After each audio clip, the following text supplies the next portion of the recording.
Hello guys, welcome back to our channel Byte by Byte, where you have all the detailed explanations when it comes to advanced level computer science and ICT.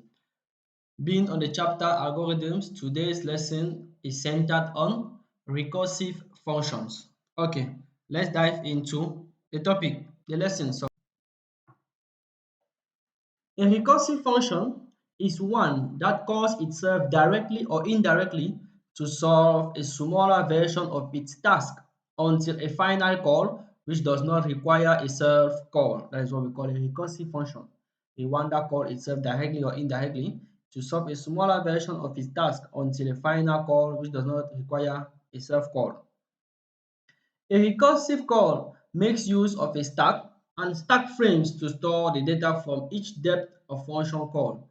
Every recursive solution has two major cases. So yeah, from the previous lesson, I guess you have a knowledge about um, stack frames where we demonstrated how a stack frames is changing when when subroutines are performing their calls. And it's the same thing when it comes to recursive function because when a recursive function is in execution, when it calls a previous version of itself, a stack frame is created.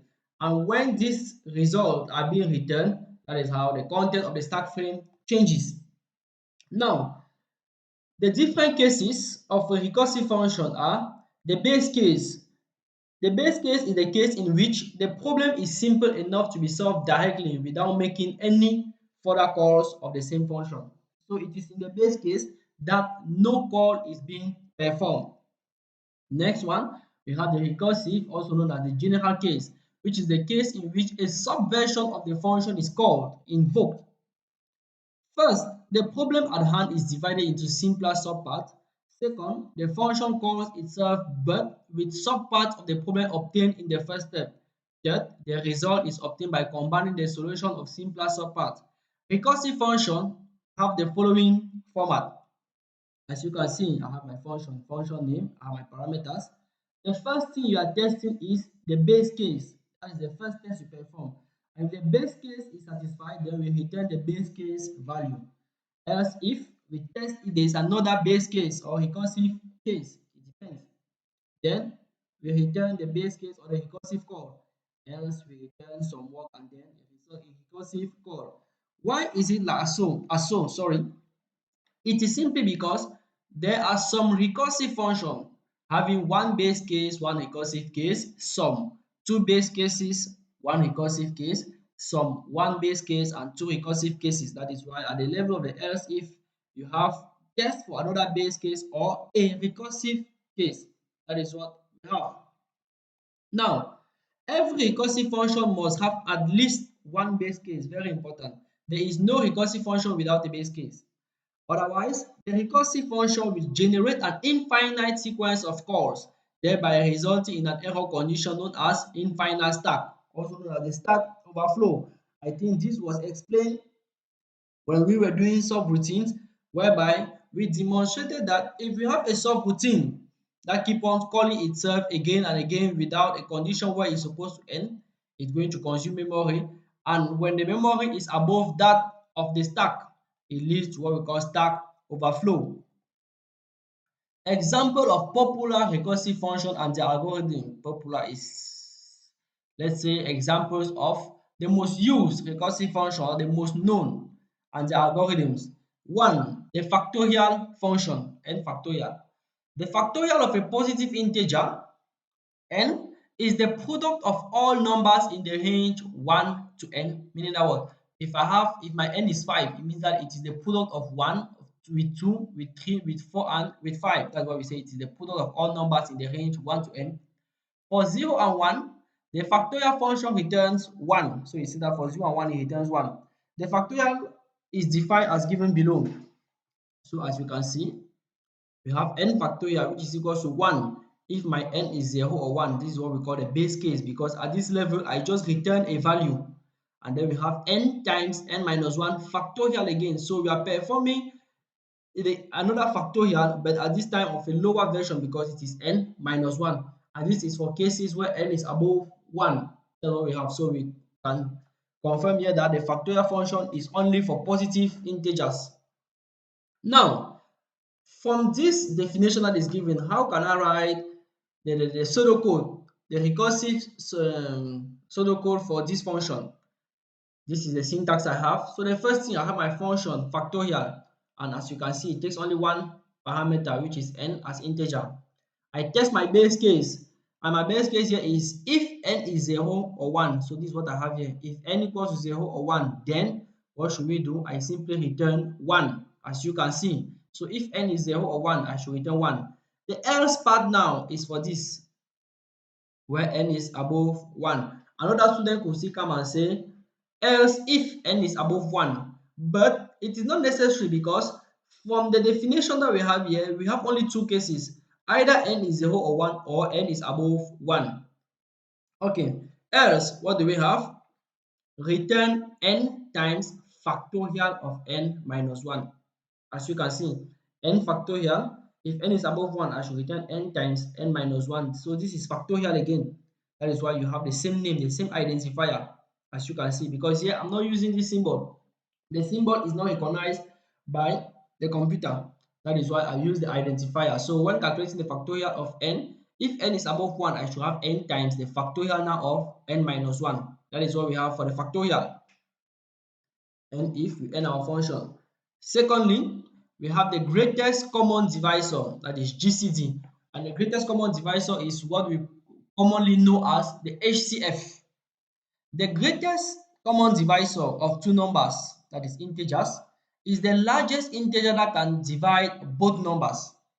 We can find the GCD of two numbers recursively by using the Euclid's algorithm that states that if A and B, that states for A and B where A is above B, the GCD of A and B is equal to B if B divides A, and it is equal to the GCD of B and A mod B in case B does not divide A, because the otherwise means if this condition does not satisfy, and the opposite of this is B does not divide A.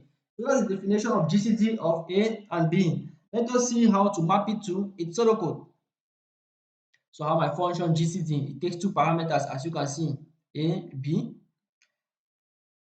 If B divides A can be translated as what? If A mod B equals to 0. Now, my base case, which is this. So if A mod B is equal to 0, then what should I do? I should return B. Else, I should return what? The GCD of B and that of A mod B. As you can see, return GCD of A and A mod B. Another student could simply proceed by saying else he use another parameter like t and says t is equal to a mod b, then he returns the GCD of b and t. It is still perfectly correct, just as this one. So we end if, and that is the end of the function. Now let us see how to dry run such recursive function. If I want to calculate the factorial of 4, for example, what will I have? From the definition, if n is 0 or 1, what should I return? 1. But now, in this our case, n is not 1, n is 4. So what should I return? 4, because n is 4 times factorial of 4 minus 1, which is 3. So I'm going to have equals to 4 times 3 factorial, as you can see. Now, I need to calculate 3 factorial. I use the same definition. We see that n is not 0 nor 1, it's neither 0 nor 1. So I will have n, which is 3 times the factorial of 3 minus 1.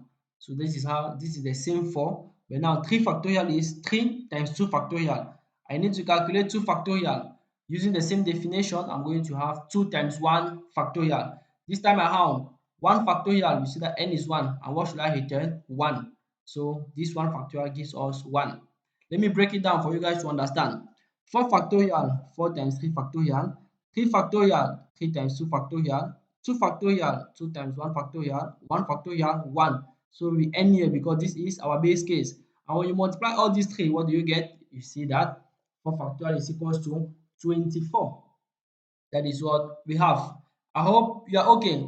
In case you have a little problem, do not forget to drop a comment whereby I will be able to respond and give you more clarity to your problem.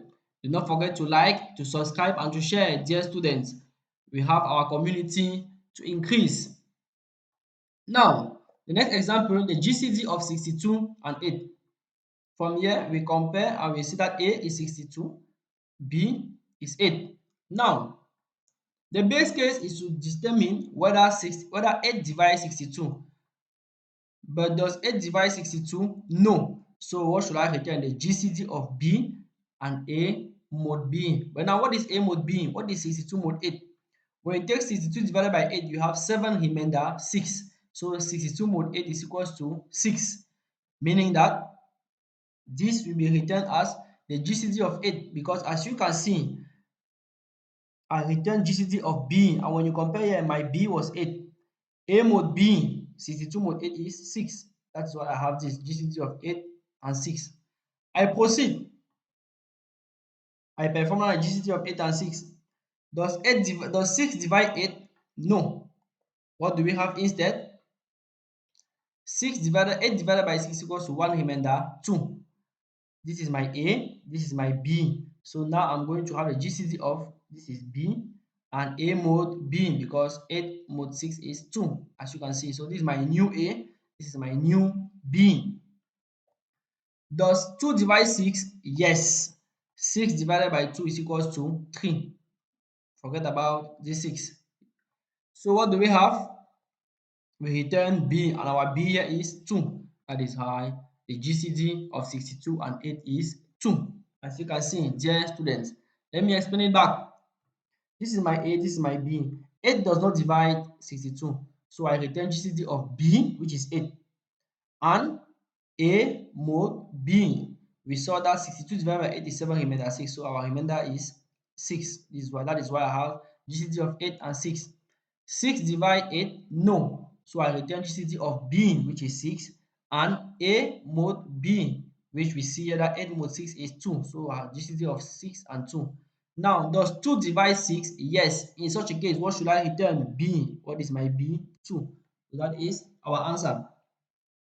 The third recursive function we shall see is the Fibonacci series, fib of n. The Fibonacci series is given as 0, 1, 1, 2, 3, 5, 8, 13, and so on. As from the third term, what do we notice, dear student? As from the third term, this is our third term here. This is our third term here. What do we notice? This is 1, this is 2, this is 3.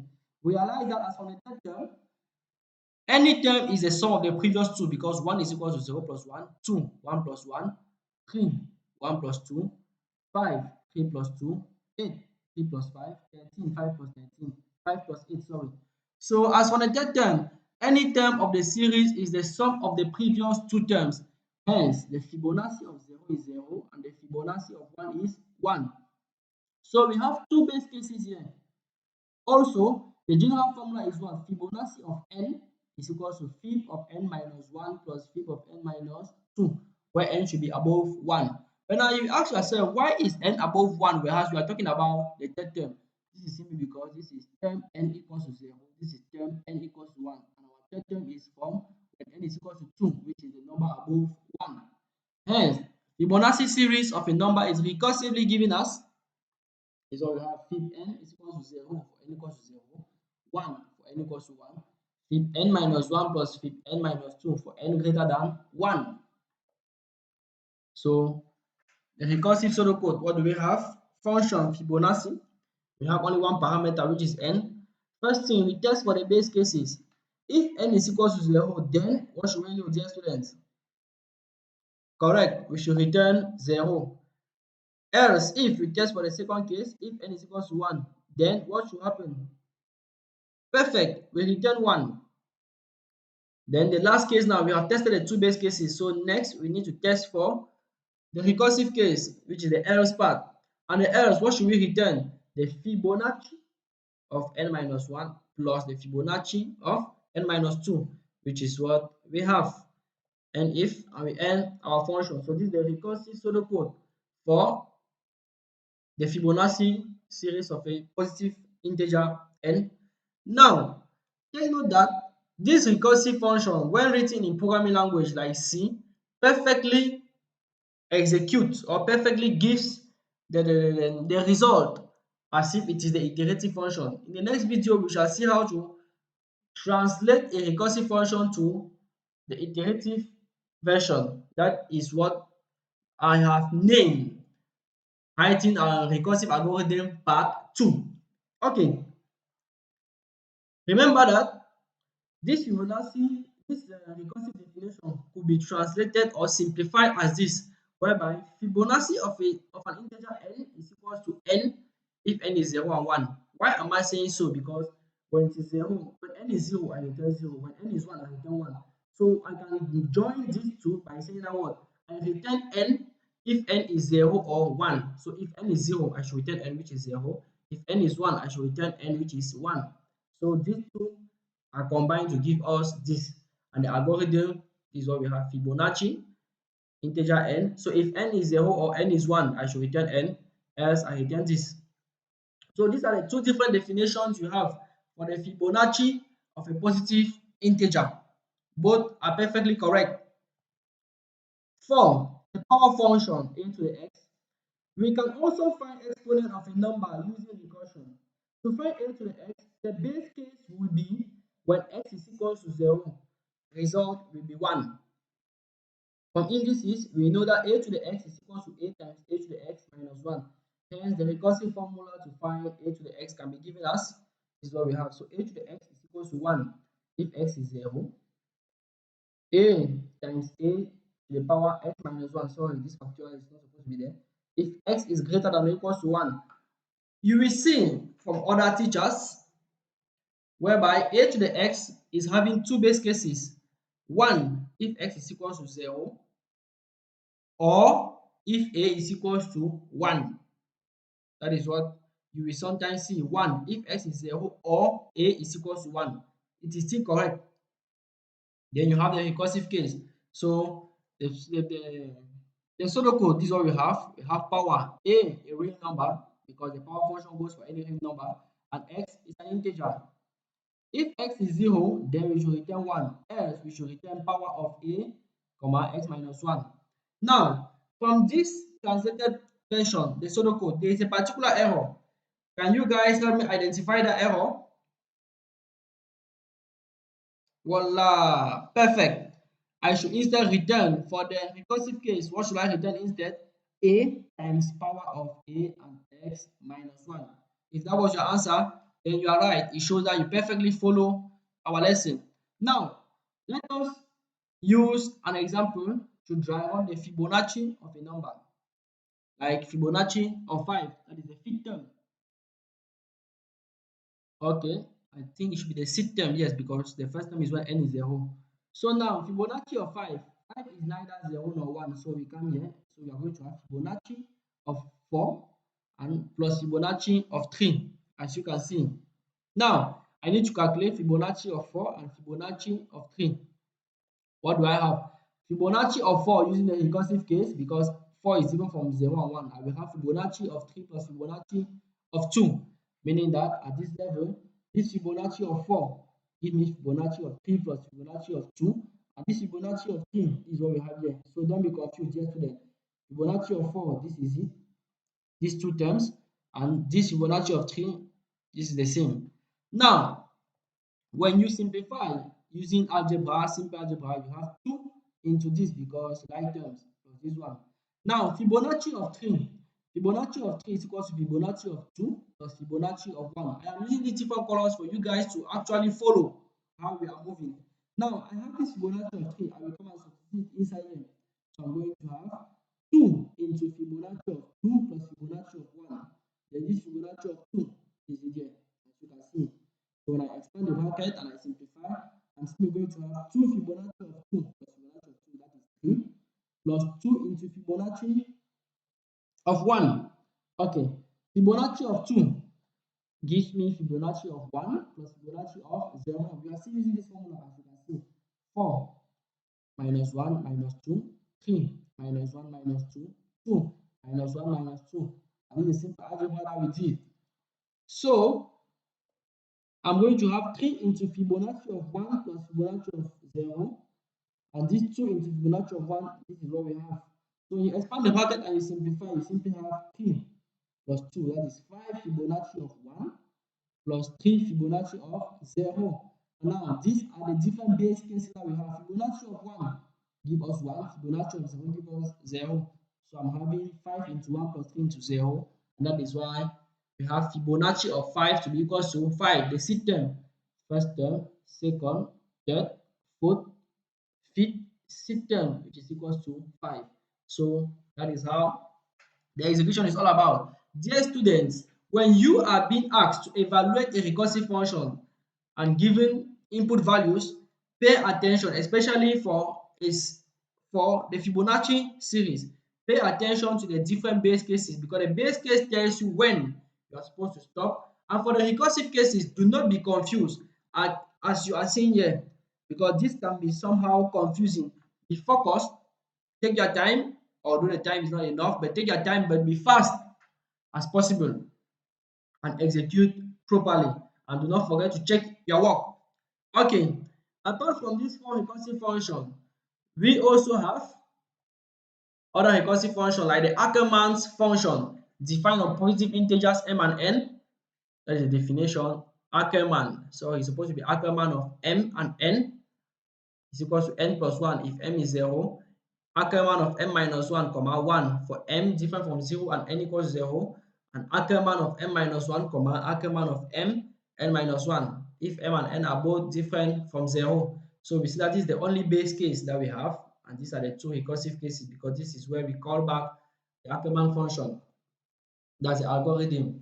It checks for the base case, first recursive case, second recursive case, as you can see.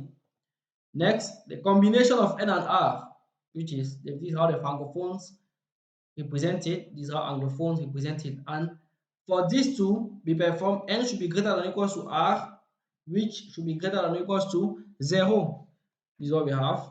So cure of N and R is equals to 1 if R is 0 or R is N, and it is equals to cure of N minus 1 R minus 1 plus cure of N minus 1 R if R is greater than N.